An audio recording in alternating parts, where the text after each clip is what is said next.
कि जब एक तानाशाह अपना राज तिलक कर रहा था, तब हमारे देश की सबसे होनहार बेटियां इस तरह से घसीटी जा रही थी, मारी जा रही थी, डंडों से पीटी जा रही थी। बेटियों का बलात्कारी उस सदन में मौजूद था, बेटियों का बलात्कारी उस सदन में मौजूद था, उसका सम्मान हो रहा था, और इस देश की बेटियों के ऊपर पुलिस टूट पड़ी थी। क्या इस देश में एक ऐसे संसद का उद्घाटन हुआ है जहां लोकतंत्र को छोड़कर सब कुछ है?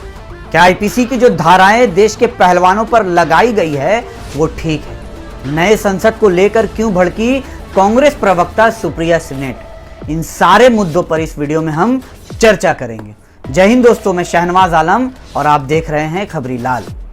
जंतर मंतर पर रविवार को पहलवानों को हिरासत में लेने के बाद अब दिल्ली पुलिस ने उनके खिलाफ एफआईआर दर्ज भी कर ली है। पुलिस ने साक्षी मलिक, बजरंग पुनिया, विनेश फोगाट के अलावा उनके समर्थकों के भी खिलाफ एफआईआर दर्ज की है।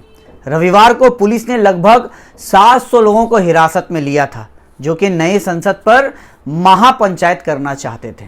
पहलवानों पर कल ही एफआईआर दर्ज हुए और उन्हें हिरासत में भी ले लिया गया।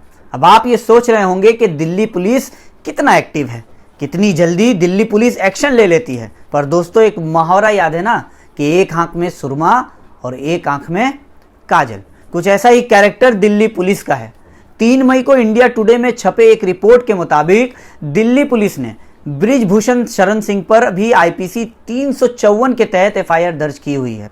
आईपीसी 354 यौन शोषण जैसे गंभीर मामलों में लगाई जाती है, जो नॉन बेलेबल धारा है। पर दिल्ली पुलिस के आंखों के सामने से बृजभूषण कल नए संसद में गए और दिल्ली पुलिस खड़ी उनको सलाम ठोक रही थी। वहीं बताया यह भी जा रहा है कि पुलिसकर्मी भी कल के झड़प में घायल हुए हैं। एफआईआर के मुताबिक 3 पुरुष और 12 महिला पुलिसकर्मी इस दौरान घायल हुए, जिन्हें अस्पताल ले जाया गया। जंतर मंतर से 109 लोगों को हिरासत में लिया गया। तीनों पहलवानों के अलावा संगीता फोगाट, सुमन हुदा और हिरेंद्र पुनिया समेत 12 लोगों के खिलाफ एफआईआर दर्ज की गई है। 12 खंबा पुलिस स्टेशन पर एक हेड कांस्टेबल के शिकायत के बाद एफआईआर दर्ज की गई। शिकायत में कहा गया कि महिला सम्मान महापंचायत को देखते हुए भारी संख्या में सुरक्षा कर्मियों को तैनात किया गया था। सुबह के समय सीनियर अधिकारियों ने पहलवानों से नए संसद न जाने को भी कहा था, क्योंकि ये देश के सम्मान का सवाल है। दिल्ली पुलिस ऐसे में सुरक्षा को लेकर कोई समझौता नहीं करेगी। पहलवानों को जंतर मंतर पर ही धरना देना होगा, ऐसा दिल्ली पुलिस ने कहा था। जैसा कि दिल्ली पुलिस ने कहा कि देश के सम्मान का सवाल है। हंसी आती है इस बात को सुनकर। अगर दिल्ली पुलिस को देश के सम्मान और संविधान का जरा भी ख्याल होता तो बृजभूषण शरण सिंह कब के हिरासत में होते। अगर डब्ल्यूएफआई के चीफ पर पहले ही कार्रवाई कर ली जाती तो ये पहलवान जंतर मंतर पर ना बैठते। वहीं कांग्रेस प्रवक्ता सुप्रिया श्रीनेट ने क्या कहा वो सुनते हैं, फिर जानेंगे कि पहलवानों पर क्या धाराएं लगाई गई है। इस देश की सबसे होनहार बेटियां,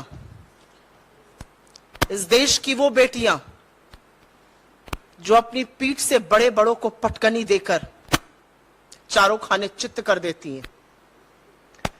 इस देश की वो बेटियां जब वो मेडल लाती हैं तो लोग लालायित होकर उनके साथ फोटो खिंचवाते हैं। उनको सड़कों पर ऐसे घसीटा जा रहा है कि वो मुजरिम हो। उनको सड़कों पर इस कदर बेइज्जत किया जा रहा है कि उन्होंने गलत किया हो। ये देश की वो बेटियां हैं जो इस देश के लिए ख्याति लाती हैं, जिनके पीछे मीडिया भागती है,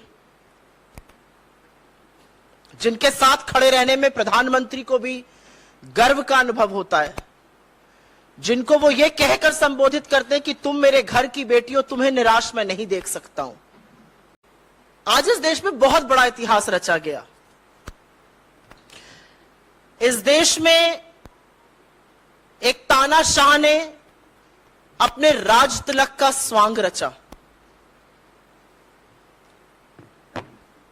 इस देश में एक ऐसी संसद का उद्घाटन हुआ जहां लोकतंत्र को छोड़कर सब कुछ है। लेकिन सबसे स्याह इतिहास और आने वाला समय इसका साक्षी रहेगा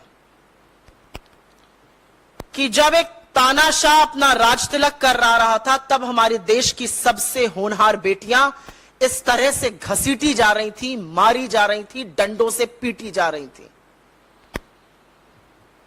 स्याह इतिहास ये और भी है क्योंकि बेटियों का बलात्कारी उस सदन में मौजूद था। बेटियों का बलात्कारी उस सदन में मौजूद था, उसका सम्मान हो रहा था और इस देश की बेटियों के ऊपर पुलिस टूट पड़ी थी।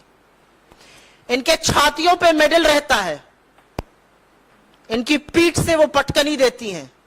उन छातियों पर आज बूट थे, पीठ पर डंडे थे और पुलिस उनको ऐसे खींच रही थी कि कोई वो दुर्दांत आतंकवादी हो।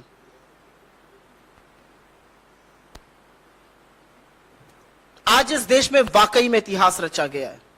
सुप्रिया श्रीनेट की इन बातों से आप कितना सहमत हैं हमें कमेंट करके जरूर बताएं। शिकायत के मुताबिक सुबह 11:30 बजे प्रदर्शनकारियों ने नारे लगाते हुए बैरिकेडिंग की पहली लाइन को हटाने की कोशिश की। बजरंग पुनिया, विनेश फोगाट और साक्षी मलिक इसकी अगुवाई कर रहे थे। उस समय पहलवानों को चेतावनी दी गई थी कि जंतर मंतर पर उस समय धारा 144 लगाई गई थी। पुलिस की बात नहीं सुनी गई और पहलवानों ने मार्च करना शुरू किया। सांसद मार्ग पुलिस स्टेशन में पहलवानों के खिलाफ आईपीसी की धारा 147, 149, 186, 188, 332 और 335 के तहत मामला दर्ज किया गया है।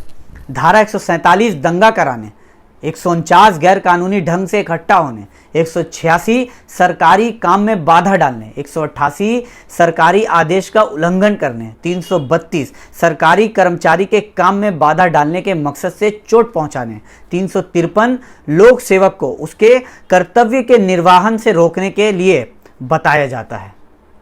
इन धाराओं के अलावा पहलवानों पर सेक्शन 3 के तहत सार्वजनिक संपत्ति का नुकसान पहुंचाने के भी मामला दर्ज किया गया है। वहीं दिल्ली पुलिस से मैं यह सवाल करना चाहता हूं कि बृजभूषण पर एफआईआर दर्ज करने में 7 दिन से अधिक समय लिया था दिल्ली पुलिस ने और पहलवानों पर एफआईआर दर्ज करने के लिए 7 घंटे भी नहीं लिया गया। वीडियो को लेकर आप क्या सोचते हैं हमें कमेंट करके जरूर बताएं। हमारे यूट्यूब चैनल को सब्सक्राइब करें और फेसबुक पेज को फॉलो करें। जय हिंद, जय भारत।